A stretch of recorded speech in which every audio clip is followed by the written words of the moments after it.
Good morning, everybody.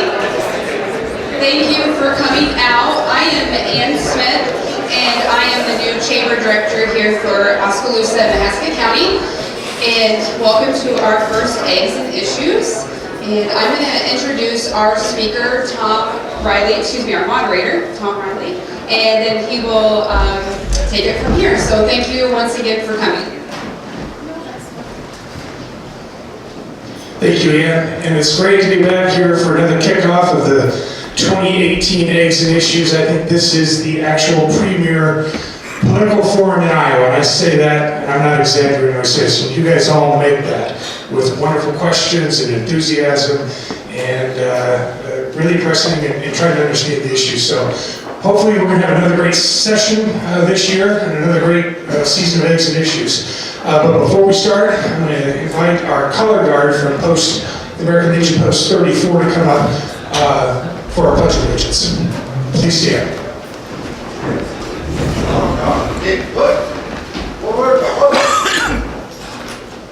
All man clear.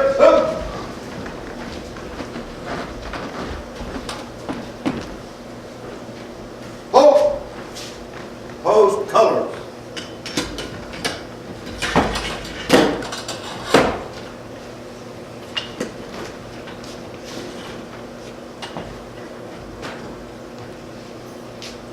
And salute.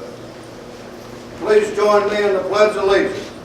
I pledge allegiance to the flag of the United States of America and to the republic for which it stands, one nation, under God, indivisible, with liberty and justice for all. Two.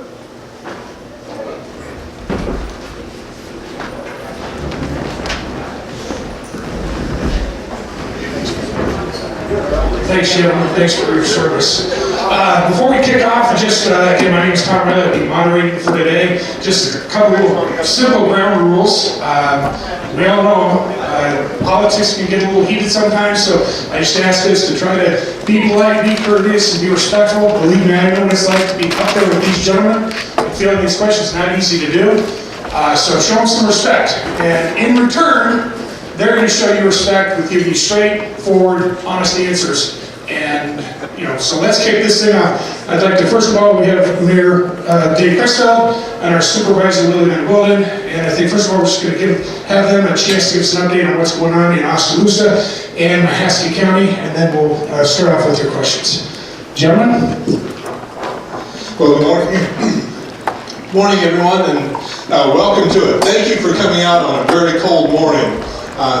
That shows to me and Willie a certain amount of commitment to the community as far as your willingness to be here, hear what's going on, and also offer your opinions back to us as to what you're thinking.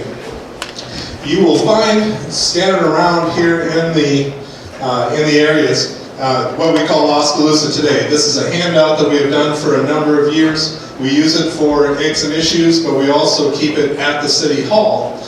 So for if anyone wants to stop by and see kind of the things that are going on in the community, if they're considering moving to this location, it's a good way to know, is this the sort of community that has a lot going on? Is there a certain vibrancy to the community? So on the front, we talk about our accomplishments. I think everyone is aware that we finished up the fire station this year. If you haven't had a chance to tour through it, I would highly recommend doing that. As far as we're concerned, it's a state-of-the-art facility that we're very proud of. And then we also have had a remarkable amount of redevelopment that's going on as well. The old Swims building, what's known as the McMillan building, has gone through its renovation, and the emphasis that we have on downtown development and also the living downtown.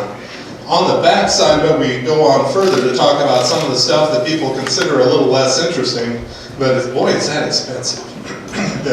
As far as the pavement work that's being done, you can see the street work that's been done. Also the amount of infrastructure that's going on. We spend a lot of money tearing up ground around Oskaloosa. And we do that with the idea that a lot of that infrastructure is 100 years old, needing to be replaced, and we also have certain regulatory agencies that are telling us that we need to do it as well. And then we also highlight the residential rental inspection program in there, that's been going on now for a while, and we're having some good results with it. Probably the thing that will generate more conversation than anything today is going to be that column that's on the back page on the right-hand side. And this is the things that are planned for Oskaloosa in the coming year. The top one in particular is one that I think is going to be surprising to people, and that's the redesign of the intersection at South D and A Avenue West. That we're going to be using a active transportation plan concept on that. And so if you look at the way that's laid out, you'll notice that there's a separation in the lanes. Also, we have the blue rec trail that shows up in there. It's a little bit dated in the sense that it shows a power line pole in that picture. And that picture of that power line is not accurate because we intend to bury the utilities there. But there will be water, electricity, cable, there's all sorts of infrastructure that runs around underneath that intersection as well as the traffic above it. So it's going to be a very complex project. And there's others listed, but I don't want to take away from Willie's time if he wants to talk. No, go ahead. Good morning, welcome, thank you for being here. I've done this a few times. I didn't know that was part of the job when I started out years ago, but we'll try to muddle through this a little bit. I'll give you just a little background of what went on the last year in the county. And we don't have a printout as such like the city, but hopefully that this will give you a little idea of what's going on. We had a busy summer last summer with the building of windmills up toward New Sharon. A lot of traffic on our roads. Needed to be some fixing done as we went along the way, but the windmills are up and running. I'm told that the windmills will go on, well, we voted to do that, they will go on the tax assessment rolls, but they come on 5% a year. They start at, I think, at 5 and they come down 5% a year for 6 years, and then their full value will be on the county valuation. County valuation right now, countywide, cities and county, is shade over $1 billion. And we're told that when the windmills are fully valued, it'll add $300 million to our base valuation. So that's a huge number. That's 300,000, is that what I said? Not 300, but 300,000. So that's almost a third of our value increase. So that would be a good thing down the road. We had the pipeline built a year ago. Oil was flowing through the pipeline. That valuation goes through the utility side. I see Connie Skippers, Matt Poland is here this morning, and we talked a little bit about this yesterday. We still don't have numbers on what that will add to the utilities valuation. That's a separate from property tax valuations, Mid-American, Railroad, all these utilities facing property tax. And so we're kind of waiting to see what that will be. We were told it was going to be a substantial amount, so we don't know the answer to that one yet. We're in the process this summer. We'll finish redoing the road from the Peoria Bridge on the South Skunk River into Peoria and then back east a little bit. We're also going to let a bid on the road just past the rural water treatment plant up to the Lacey Blacktop. That one is kind of falling apart on us. It's about a 40-year-old highway, and that one will be let in April to be done this summer. And then next spring, sometime during the year, we're going to let a bid on G71, which is South Oskaloosa, that goes toward Bussey. The first 4.5 miles from the 4-lane highway to where the highway comes out of Beacon and ties into it down there, that will be done. So we've got some road building going on, and that should make a few people happy. Mental health continues to be mental health. We went to Regions a few years ago. I'm not so sure that's been the answer, but the way it was explained to me the other day during budget meetings that it'd take about 3 or 4 years, and basically the system will kind of be out of money. So we don't know how this is going to go. It's an ongoing problem. Conservation Center east of town is under construction. You've seen Dave Sedevec is here this morning. He can answer some questions, but he just told me that the cranes are coming like the 21st or 2nd of January to set the walls up. Originally it was going to be next week, but a couple weeks. The walls are precast concrete. They're poured in Mount Pleasant, so they'll be transported up to Mount Pleasant, set up And I think the process takes about two weeks to set up the walls and get the roof on and that kind of thing. So you'll start to see some progress out there. The elevator shaft has been built, and as someone said, it didn't look like a very big building. But anyway, progress is being made on that, and that'll be a great addition to Nebraska County. We're undertaking, we're looking, I think, I'll say this, we have an engineering firm in the process of getting a bid put together to resurface or re-side the jail. That siding that's on that jail has given us problems over the years. Water's getting behind it, it's not getting out, it's causing problems inside the building. And so we're looking to brick the outside of that building. It'll hopefully match up somewhat with the courthouse. That process should take place this summer if everything goes on schedule. So that is in the works. There's money in the fund left over from 1 cent tax back 20-some years ago to cover the cost of this, so there won't be anything levied to do that. We had some money left over in our budget to redo the clock. The clock mechanism up at the top is failing, and we're going to go to an electronic works up there. We won't use the old gravity system to turn the clock, but it'll be kind of a state-of-the-art thing. I think it'll be automatic. Put new hands on it, and also going to get the bell ringing. That's part of the deal. It'll ring. It can be set to ring during daylight hours and not all night, which, if it starts ringing again, it might keep some people awake. I don't know. But, so I know as a kid, and a lot of you grew up here and would hear that bell toll every 15 minutes and on the hour, and we've had a lot of interest in getting that clock going again. So that is another thing on the schedule, and I'll give it to Tom, and he can take it. Thanks, Willie, and thank you, Mr. Mayor, Willie. And actually, Willie, the first question to me is, okay, great news about the clock, I love to hear that. The jail's gonna be brick, it's not gonna be like... It's gonna be brick. So it would be very similar to what the courthouse is looking at Yes. right now. My opinion, good news. There'll be, on that second story up there, there'll be something, there won't be brick up there, you can kind of see it if you stand off the distance. That top part up there, that second floor, that will be of a different material, that won't be brick. And maybe in back by the generator or the back alley and stuff, we can save a little money by putting something on there. But what you see from the street and all the sides will be brick. Good to hear. Okay, now it's up to you guys. Anybody would like to kick this off with the first question? Anyone? Ask the mayor. I kind of expected this, so Mr. Mayor, I'll throw you underneath the bus with this one. Thank you so much. I wonder if you could just give us an update.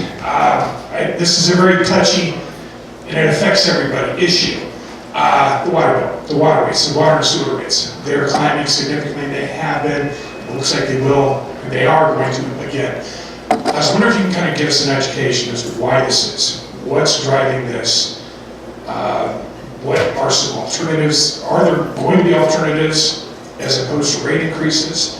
And are there things we can do as a citizen organization to maybe make some changes to take some relief off of these pressures? We've tried to do a good job of communicating this over the years, and I'm using years plural. That probably 3 or so odd years ago, we were contacted by the DNR.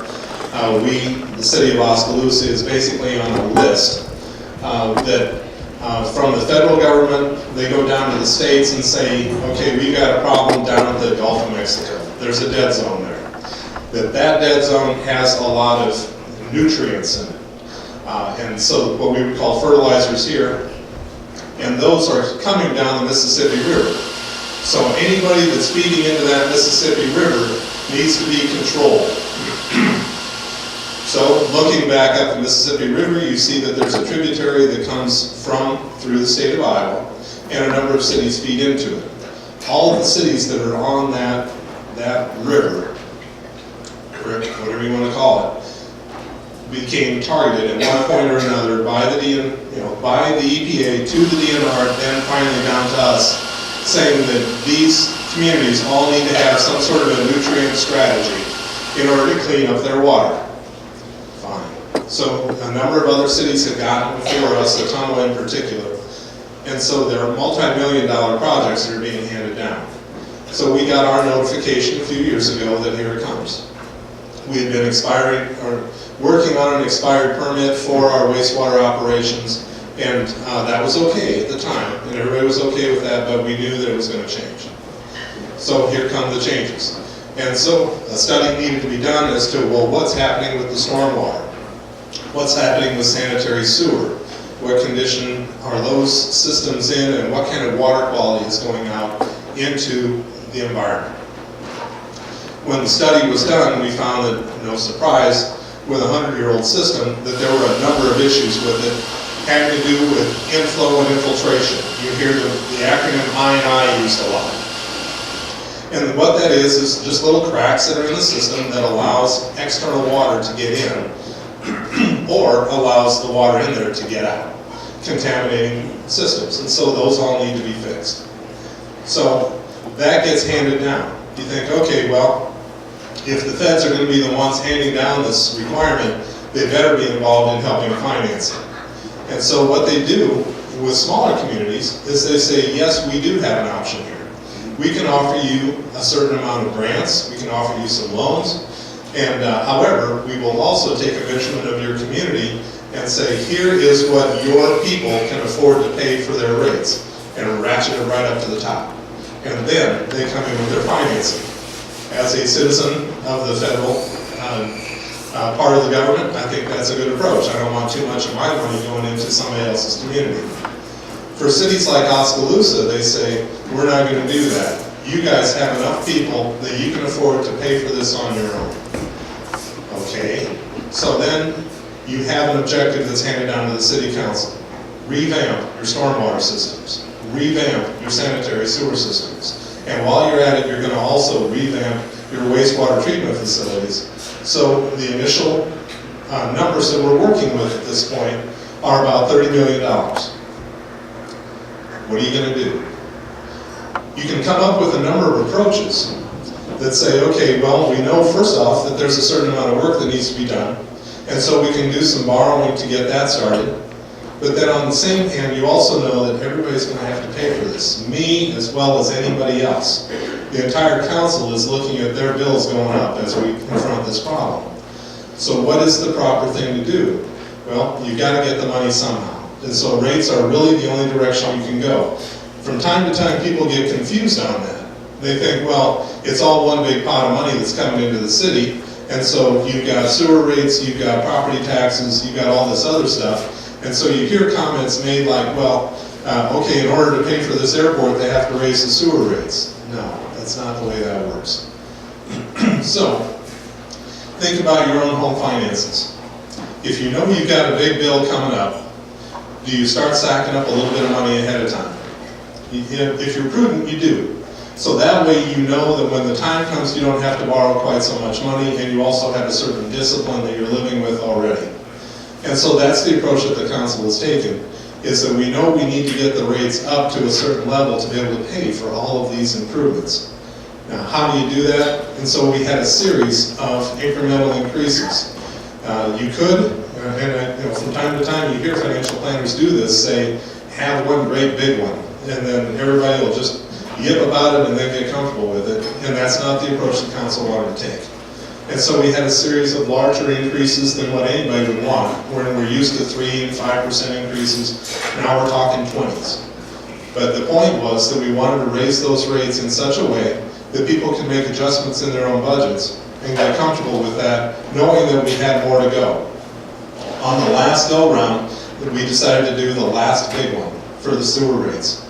And the reason for that is that we thought, well, we can prolong this pain more yet if we do a smaller one and then chase it with another larger one, or we can just do it all at once. And so people have different ways of tearing off Band-Aids. Some people go gradual, some people just rip them off. That's the same sort of thing that was going on in the council discussion. And so, is there anybody happy about this? No. But when you hear people talking about, we need to do something about the water quality in Iowa, bear in mind that that's your checkbook they're talking about too. That it costs that much for everybody in the community to be able to have this water quality improvement take place. In the end, sooner or later, we were going to end up replacing all of this infrastructure. 100 years old, that's plenty of time for something to last. We still have some clay tile that's doing just fine with over 100 years in it. If you treat it right, it does fine. But the point is that sooner or later, this was going to come around. And so 100 years ago, people were paying big bucks to get this infrastructure in the ground. Now it's our turn to come back around and do it again, build it in such a way that it's more durable.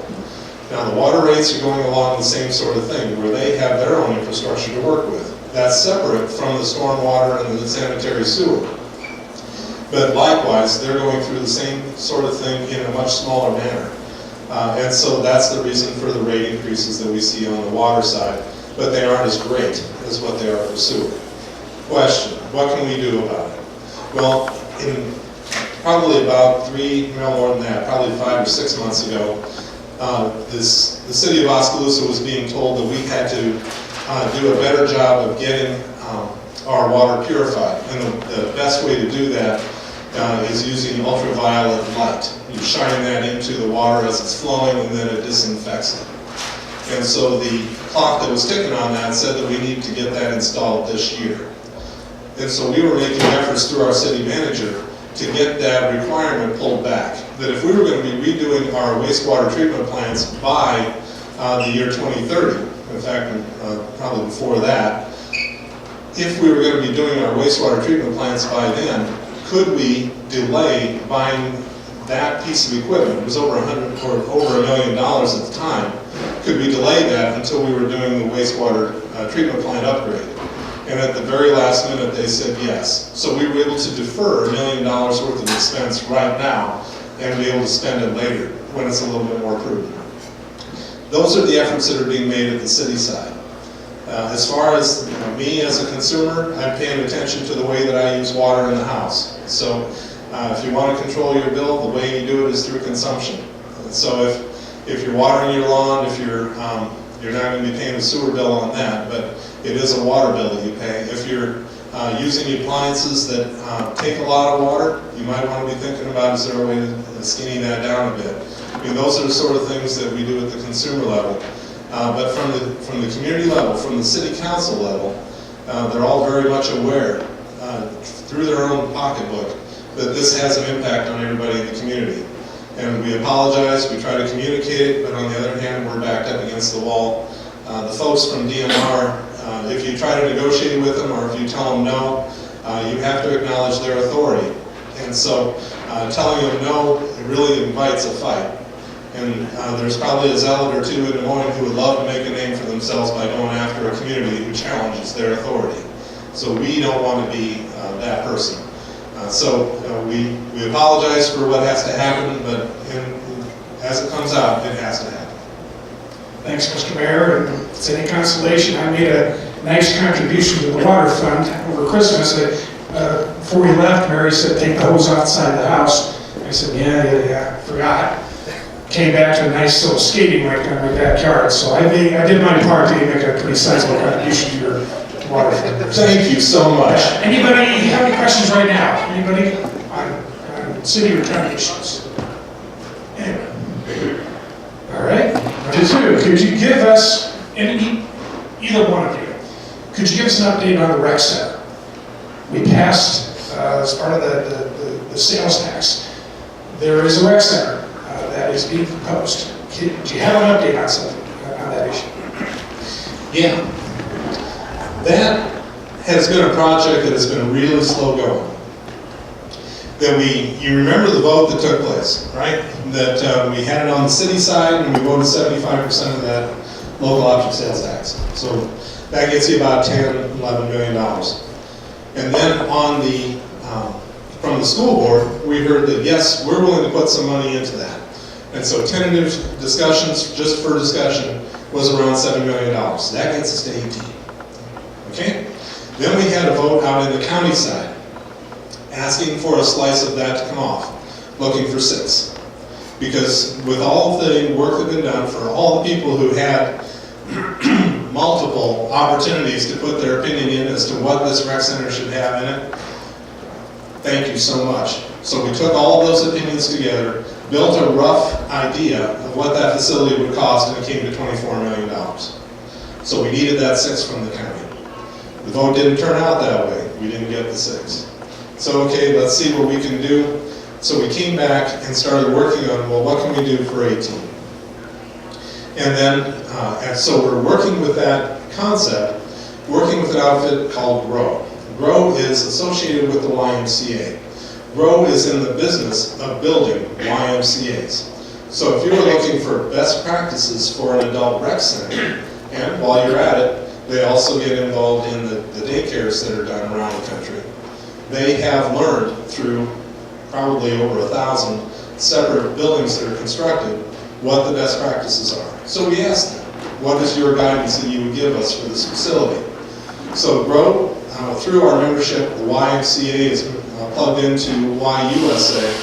So through that membership, we didn't have a fee that we needed to pay for their advice. However, it also took a few months because it was happening between November, December, January. So the holidays were involved, and so it wasn't as fast moving as we would like. But we have a rough idea now of what that facility is going to look like, what the square footage is, 2 pools in it, that sort of thing. Last week was when the school board got together and actually made their firm commitment, saying that if the YMCA building, and I'm using that term loosely because it's owned by the city of Oskaloosa, would be operated by the Y. If the building fits our desires, what we want to accomplish, then we agree to bond for whatever it takes to get that thing built. So $7 million is still the number that they're kicking around. That was good news, because that was, at this point, the city was only working with basically an oral promise that, yeah, this is what we think we're going to do. Now there's a resolution on the school side that says we're firm in this. Good. So the next step then is to come up with an agreement between the city and the school that says, here's what this facility is going to look like, and here's how it's going to operate, and here are the other conditions that we want to live with going forward. And the unique thing about being in this position, and our city council members and school board members will tell you this as well, is that you always have to have one eye to the future when you're no longer on that board. That you have to lay your resolutions and your agreements in place in such a manner that not only are they agreeable to you, but they're also going to be agreeable to the organizations going forward. So 10 years from now, 20 years from now, when we're all gone, everybody that's going to be living with these agreements still understands what was trying to be accomplished, and also tries to be civil, understanding that what the goal is behind these agreements. So the 2080 agreement is in the hands now of the attorney representing the school, and then it'll be the attorney representing the city of Oskaloosa. The attorney for the school has expressed his desire to get this done quick. Probably, I think if he had his druthers, it would be the end of February. We'll see how fast that can go. But once the 2080 agreement is drafted, then it comes to each of the bodies then to decide, okay, can we agree with it the way that it's drafted? Do we have any tweaks that need to take place on this? And then once there's an agreement on that, then we can start going forward with getting an architect hired to do the designs, and then start doing bidding and all that sort of stuff, and really get moving. But at this point, we're still at the 2080 agreement stage. Now, what's happening in the meantime? We've got this local option sales tax that we're all paying. Where's that money? And the point is that it's being held back, that we have a fund that is just letting that money lay there. So that when the time comes that we do construct this facility, we won't have to borrow as much money because we'll already have a significant amount of it already sacked up. So that's where we're at right now. I guess I don't know if that answers it. Is there like a, a time frame? I mean, I'm not going to hold you to it, but is there kind of like some drop dead dates of, hey, we've got to get beyond this so we can start, so that that money that is sitting in that account can actually start being put to work, as opposed to sitting idle or not, but is there some sort of a, okay, we got to get this outfit center here, we got to start moving forward with this thing? That's my first question. Second, conception, what's it gonna be like? What would this rec center be like? And maybe it's a little too early to say it. I mean, are you talking walking tracks, are you talking a pool, or are you what are you talking about here? Well, in terms of the rec center itself, what we heard loud and clear from the opinions that were brought was that we needed to have 2 pools. We need to have a competition pool so we can advance the aquatics program for the school and then also for our swim teams. The second thing we got to have is an indoor recreational pool. So that way the people of Oskaloosa have somewhere that they can go during the wintertime and enjoy that under a roof. Why not make it one big pool with stripes in the floor? And so the difference you run into is the competition pools run at a cooler temperature, so that way you get a better performance out of the swimmer. At an uncomfortable temperature for anybody who's doing recreational swimming. So that's the reason for 2 pools. Now in terms of other amenities that are in there, there's been discussion of a track, there's been discussion of a gym, that's likely to be in there, I think.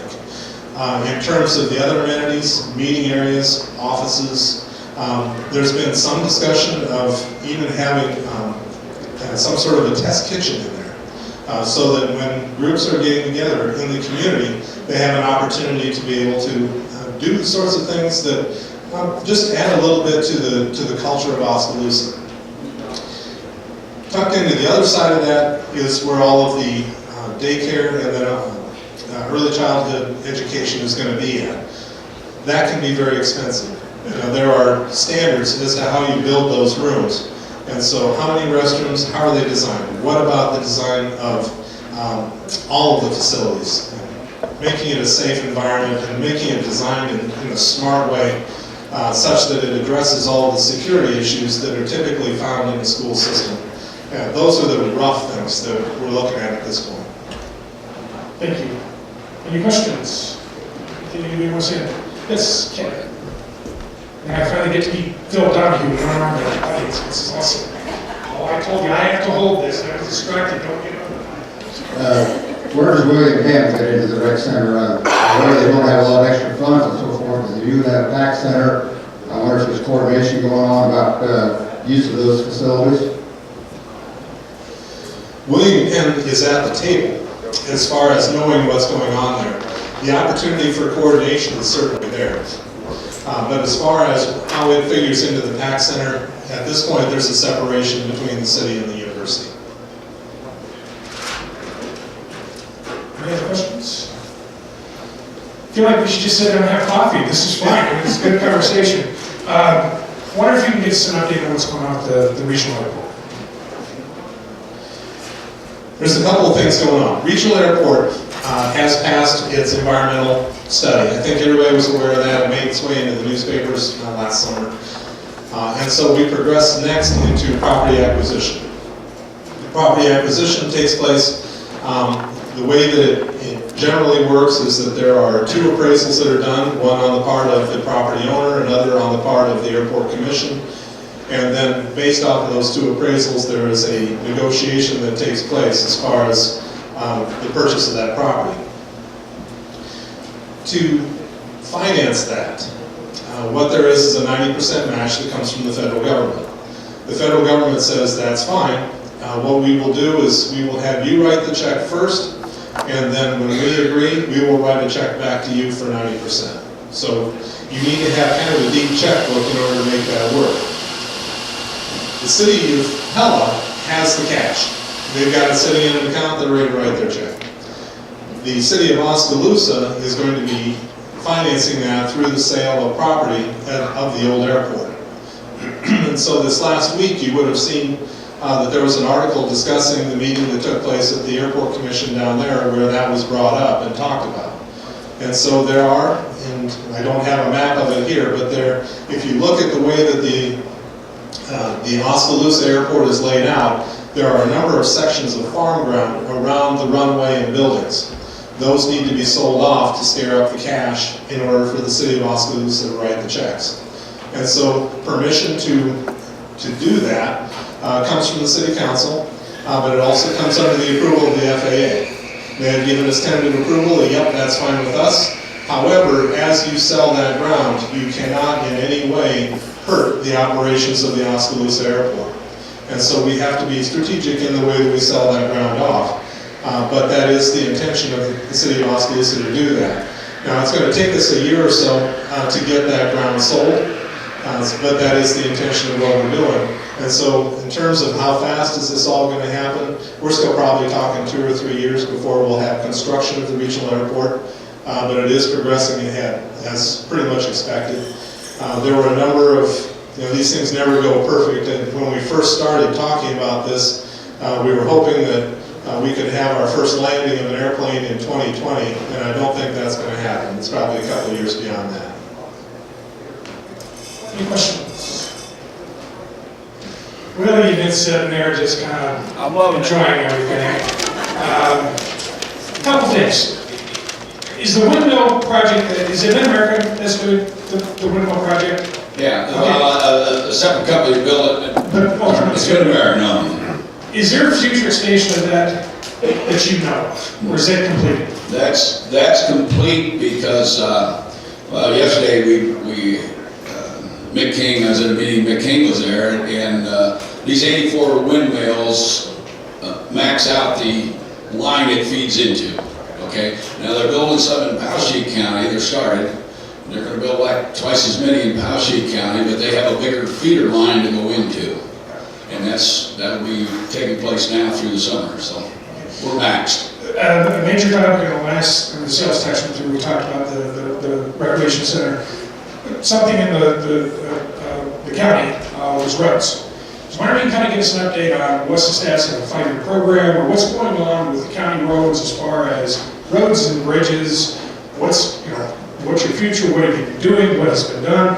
I mean, do you have what's even in the road fund balance? Is it maxed out, or where are you at with that? Well, when I started out, I talked about roads, and we've got 3 projects that will be completed in the hopefully next year and a half, that will take about $10 million. And part of that money of the 1 cent tax, we bonded $4.9 million. Approximately half of that money is going to the environmental center. This is on the 1 cent tax, because the rural vote was 80% roads, 20% environmental center. And so they're getting their share. We bonded that extra money. We're going to use that money on the road that goes out northeast past the water plant on up toward where I see Paul Ritterbaum sitting here. So it's going to go up through there. That's where our first, that money that was bonded. Now the money that also comes in, besides that paying back the bond, which by the way was down around 2% money. So I mean the bond, we got a really good rate on the bond. It varies, as bonds vary, but so that takes about $250,000 a year, maybe a little more. So that still leaves secondary roads with about $700,000 in money coming in that we can use on roads every year. So as this progresses, we'll move projects forward. We have a number of them lined up. I didn't bring the sheet with me, but they're lined up to go. Any kind of move from some areas of gravel to like seal coat or something a little bit more? Doesn't mess up my car? No, there's no talk of seal coating any roads, no. Any other questions? Yes. Sorry about that.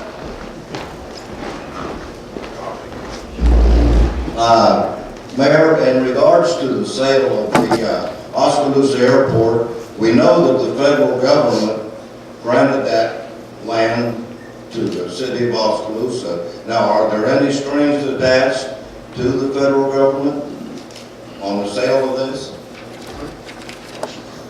That was one of the earliest discussions that we had, was that when we expressed our intention to our consultant that we would turn around and sell this airport land, that was the first thing that was brought up.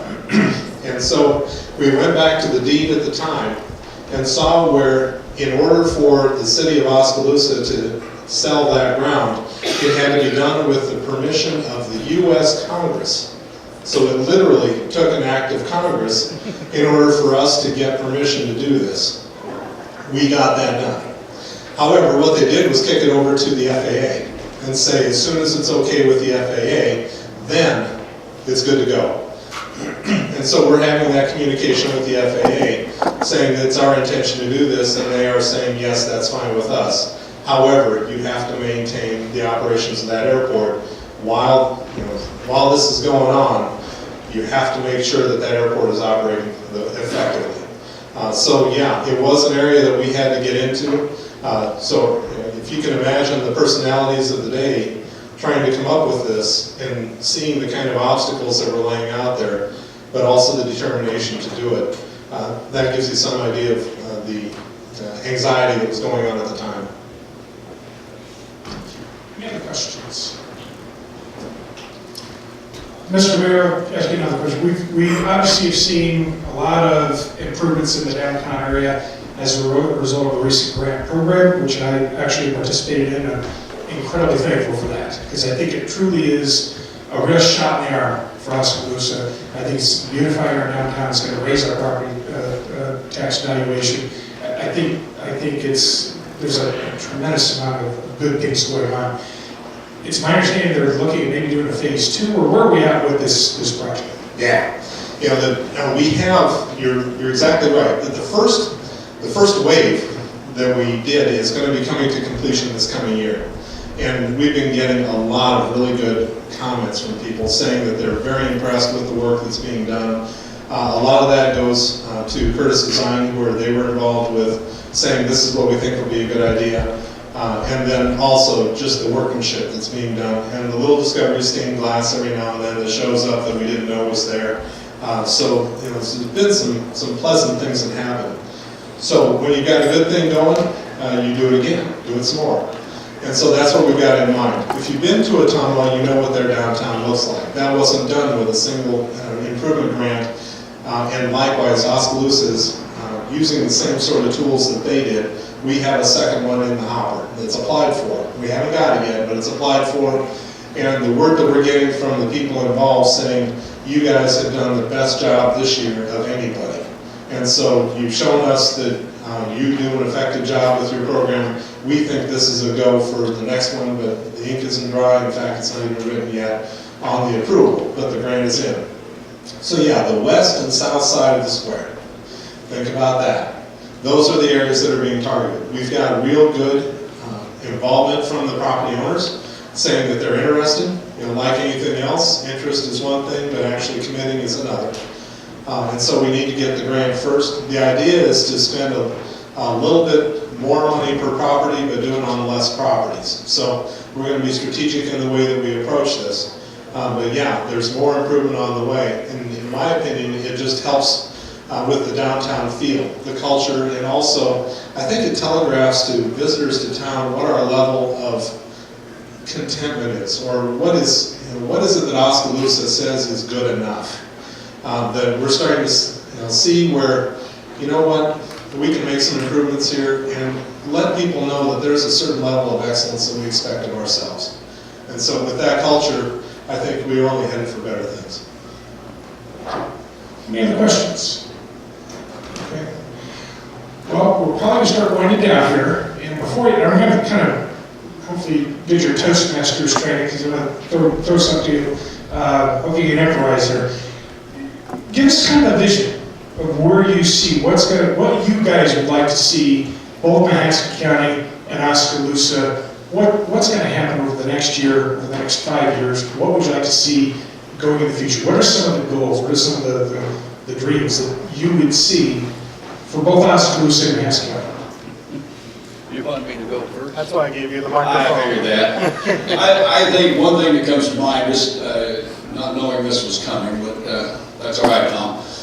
One of the things that we face here in Mahaska County and Oskaloosa, what the employers face is lack of employable people, because they don't have the job skills to do the job. And working with Indian Hills, I sit on the Regional Development Board down at Eddyville, Indian Hills is working very hard to have programs that would train people to work at Cargill, train them to run lasers and all this thing, because the skills are not there to fill the jobs.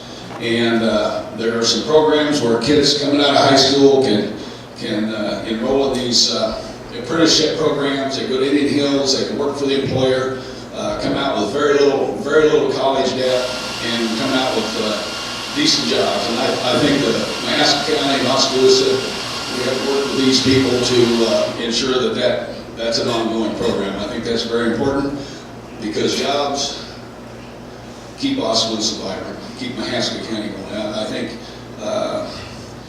when you look back over the years, when I was a kid, you'd come here to the park and it was full of farmers coming down on Saturday afternoon. I mean, this place was crowded. This was a dime store. I remember coming in here as a kid. And there was a farmer on every 120, 160 acres, 80 acres. Well, that's all changed. Now we have one guy farming with 10, 12, 14 guys farming. And so to keep a community alive, I'm not saying agriculture is not important, it's part of it. And their production is going to be what it's going to be, whether it's 1,000 farmers or 500 farmers, somebody's going to farm the land. I remember in the early 70s, I started farming, and Iowa State came out with a report that said, we've got a crisis coming, because the average age of the farmer is 50-some years old. By the year 2000, who's going to farm this ground? Well, 2000 came and went, and it's still being farmed. Machinery's gotten bigger, everything's gotten bigger, and so there's less farmers. I think the jobs are just, that's an important part of keeping Oskaloosa and Mahaska County moving forward. That's what I'm doing.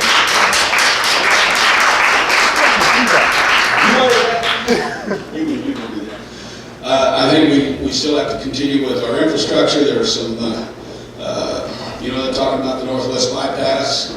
County's looking at possibly, if everything would work out. One of my goals is 35th Street out east of town, where the north end of it on 92, take it up through 5 Points and connect to 220th. There's a tremendous amount of feed trucks, grain trucks, livestock trailers go through that road. I see it all the time. And that gives us kind of a loop around that side of Oskaloosa. I think we have to continue with looking at these things. You know, people say, well, I'm on a road clearing the southwest corner or something. I always got a little bit, you go to Des Moines, they're always building up in Des Moines, building off-ramps and on-ramps. But you sit back and see, well, that's because that's where all the traffic is. And so when we build roads here, all the traffic, really the majority of the traffic is really closer into Oskaloosa than it is in Barn City. And I don't mean to put Barn City down, that's not my point. It's just that that's where the traffic is, and that's where you have to have good roads. Roads and jobs. What else is left? And then Willie touches on that, in the macro sense. The city of Oskaloosa falls into that in a more micro sense. So we have the highest density of population in Mahaska County. Okay? So what is it that the city of Oskaloosa citizens have a reason to expect? So I referred earlier to this handout. And so as you go down that column on the back page, when we talk about the reconstruction of that intersection that's going to be at South D and A, it's a little bit different approach, active transportations. What we're trying to do is make Oskaloosa an attractive place to live, and also an attractive place for people to move to. Fitting those expectations becomes the overall goal as far as the city is concerned. So, we have employers in town. They employ our people. That's great. They are wanting to grow. So how do we get people to come to town? We have to work on the living experience for Oskaloosa. So we do things like invest into our rec trail and the connectivity of our downtown. We emphasize our chamber and the economic development and the Main Street efforts. So that way the downtown feel is one that is comfortable to the people that live here and for people who want to drive in for the activities that we're having. We work on the streets, of course, but the comment I hear over and over again is that nobody ever moved to a city because they had good streets. It's an expectation of the people that live here to have good streets and infrastructure. And so we work on that, we gotta have it, but it's the above that people are expecting. So what is the quality of the housing that's here? So that's something we give attention to. It's trendy to have downtown living, and so we have more and more of that occurring now, where there's development of the apartments in the downtown area, keeping it vibrant, keeping people there. We also are working on the improvements to the Lacey complex. What about the activities?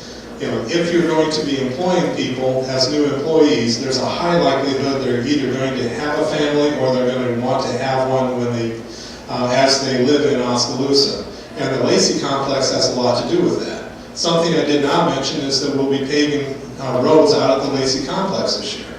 The council saw fit to go ahead and do that so we can start working off some of the gravel road comments that we hear from people that are using those complexes, but also showing off the community a little bit more, that these are the expectations we have of ourselves. The facade improvements was one that we talked about. Again, showing off the community that we have higher expectations of ourselves. And then we talked about the rec center. We see that as another way of recruiting people to Oskaloosa and enhancing the living experience of people here. That with newer facilities and also state-of-the-art ways of doing those sorts of activities, we have the ability to really improve the lives of everyone here. And it's going to be up to the people using those facilities to have those improvements, but nonetheless, we give everyone the opportunity to enjoy their lives the way they want to. We talk about the comprehensive plan in here a little bit, that what do we want for that field to be as we go down A Avenue or Market Street. We are working with improvements that need to be done with the housing in terms of rental. That those rental properties are to some degree a bit of an eyesore for the folks who don't maintain those properties, but also improving the quality of the people living in them as well. So that the standards can be set in such a way that it's a little bit easier living experience in Oskaloosa. And so I'm going to come back to that over and again, that it's all about the living experience. What is it that, as you drive around town, do you feel good about the living experience here? And so we don't have the traffic of a Des Moines. We don't have the restaurants of Des Moines either. So is there a calm, or at least a contentment that can take place here that's away from the anxiety of the larger cities, but still offer a lot of the amenities? Something else I point at is the development of our internet service. That gigabit internet is a big deal, and Oskaloosa is unique in cities of our size to have that availability. And so the work of MCG, putting that out, not only for Oskaloosa, but also for the surrounding area, I find that to be a big plum in terms of the vision of making Oskaloosa a friendly place for people to live, but also for the businesses to be able to grow. And as they grow, they take with them the larger payrolls and the more cash that's churning around. The thing I enjoy the most is that Interpower Corporation has an audit every year. As you may know, the owner has his roots in California, and so we maintain a relationship with auditors in the Santa Rosa area. When they come out here, they look at our houses, and they say, wow, how much do these things go for? And I tell them, well, $200,000 to $300,000, they can go north of that. And they just shake their head. That they are looking at $400,000, $500,000 mortgages in order for them to buy a house in their Santa Rosa area. Interesting sidebar, and I don't know if it's not really part of the conversation, but when I was talking to them, I was asking one of them, okay, you've been looking for a house now for 6 months, how's that going? And she said, well, houses move fast in Santa Rosa, that we made a bid on one. It was a little over $500,000, and so we bid $10,000 over the ask, and we got our rejection letter the following day by someone who would come in the same day offering $25,000 over the ask, pure cash. Wow, a lot of cash. Where'd it come from? Well, their house burned up. So the insurance company wrote them a check. And so now, in that area, they have all of the houses that burned. That owner is now looking for a new house. And so what the remaining housing stock has an unnatural demand on it, and all those buyers are running around with cash. And so I think about Oskaloosa and think about how calm our real estate market is, that it doesn't rise sharply like it does on the coast. It also doesn't plummet as sharply as it does on the coast. And so that stability is also part of what I consider Oskaloosa to have as a strength. The overall goal is just finding all the ways we can to make a good living experience in Oskaloosa, one that we can brag to our friends about, and hopefully people who are outside the community see it as a strong and wonderful place to live. As an insurance agent, I hope you're not predicting where we're going to have our houses down here in Oskaloosa. It freaked me out, right?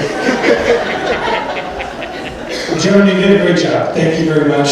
And most importantly, to all of you, thank you for coming. Senator Rosenberg, it's always a pleasure to see you. Good slice of heaven. Hopefully in 2 weeks is our next Age and Issues. We will be our legislators that will be here. Senator Rosenberg will be here. Representatives Vader, Linden, and hopefully Sheets will be here. And I encourage all of you, go up to Des Moines. If you have some issues, get up there and pull these guys out of the Senate floor, the House floor, and tell them what you need. Hey, Tom. Tom, Yeah. can I do something political? Is that part? This isn't real political. There are county elections this year. I just want to point out, and Larry Sheets is not running, so the east half of the county needs a representative. And if there's anybody running for office that I don't know about here, but I do know that Connie Van Polen is sitting over there. Sonny Scott is not running for re-election in the treasurer's office. Now's a good time to get to know Connie. And Is there a county supervisor? What's going on with the county supervisor? there are 2 supervisor seats open. I'm running for one of them again. I know I'm getting long in the tooth, but I told them yesterday I'm not as old as Grassley, so I guess I can keep going. And then for Larry Sheets' district, Holly Brick is seeking signatures for that one. I don't know if you know Holly. Holly was here. Right there she is. And if you know of anybody else that's here running for a position, please let me know. But so there are county elections this year. Just since this is a political forum, I thought maybe I could say that. And I want to say thank you to the city for those signs they put up. I think the signs look very good and they're scattered around. I know it's on the sheet, but thank you. Thank you. And we got petitions to sign. If you got time to sign petitions, we need a local county needs 100 signatures, and Holly's going to need a few more than that. I know that. So anyway, that's my spiel. Thank you for listening. Again, thank you all. Just a couple of thank yous. Obviously, Smokey Rowe and the Oskaloosa Area Chamber Development Group. Midwest One, thank you again for the coffee, Margaret. You did a great job. Oskaloosa Community Schools, thanks for this. And of course, obviously, Oskaloosa Herald, Governance, Oskaloosa News, and of course, CRI. Thank you very much. Ladies and gentlemen, thank you. Just mill around, have some coffee, and we'll see you in 2 weeks. Thanks.